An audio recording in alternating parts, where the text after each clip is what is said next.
What would you do if you had 365 days to fall in love? This is the intriguing question at the heart of the Polish erotic thriller film 365 Days.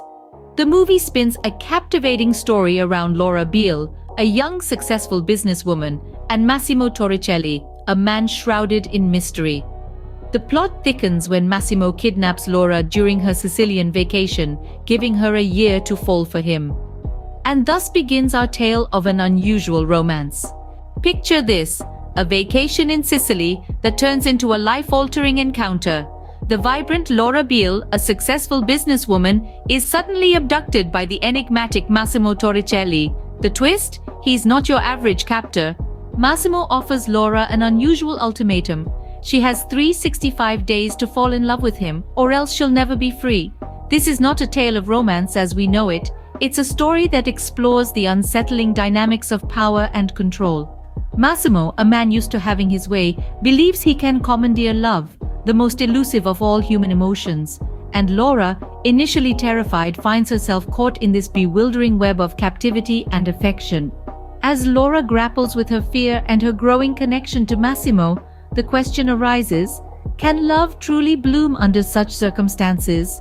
A year to fall in love, or never to be seen again? A chilling proposition, isn't it? What happens when fear slowly morphs into fascination?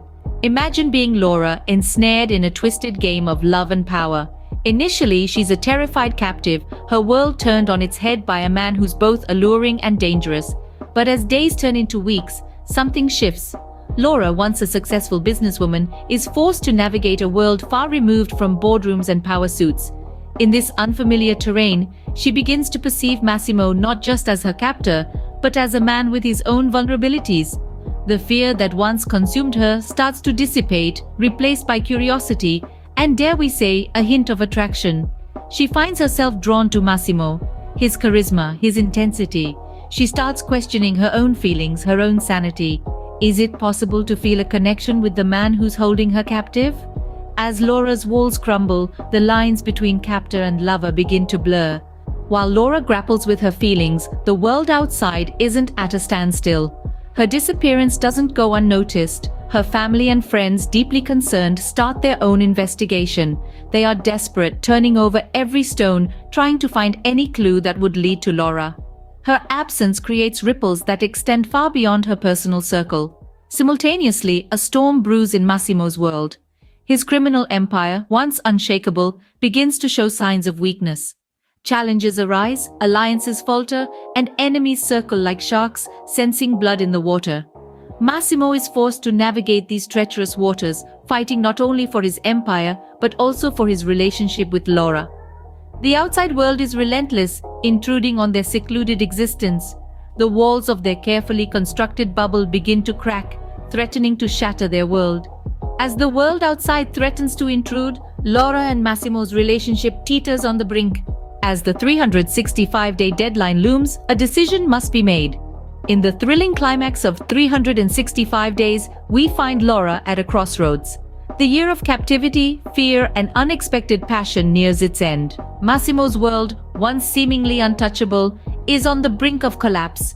His criminal empire is under threat, and so too is the peculiar bond he shares with Laura. Laura's transformation throughout this year has been profound.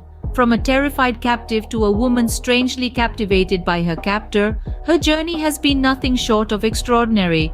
But now, she must make a choice: to stay with the man who took her freedom but gave her a taste of a world she never knew, or to return to her old life, forever changed by this experience. Her decision is not just about choosing between two lives, but it also reflects on the themes that the movie has been exploring: power, control, obsession, and the intricate dynamics of love and relationships. Laura's choice promises to be a reflection of her journey and the lessons she's learned throughout her 365-day ordeal. The conclusion of 365 Days is as intense and provocative as the journey leading up to it. It leaves us questioning the very nature of love and the lengths one would go to secure it. In the end, 365 Days leaves us pondering the complexities of love, power, and control. What would you do if you had 365 days to fall in love?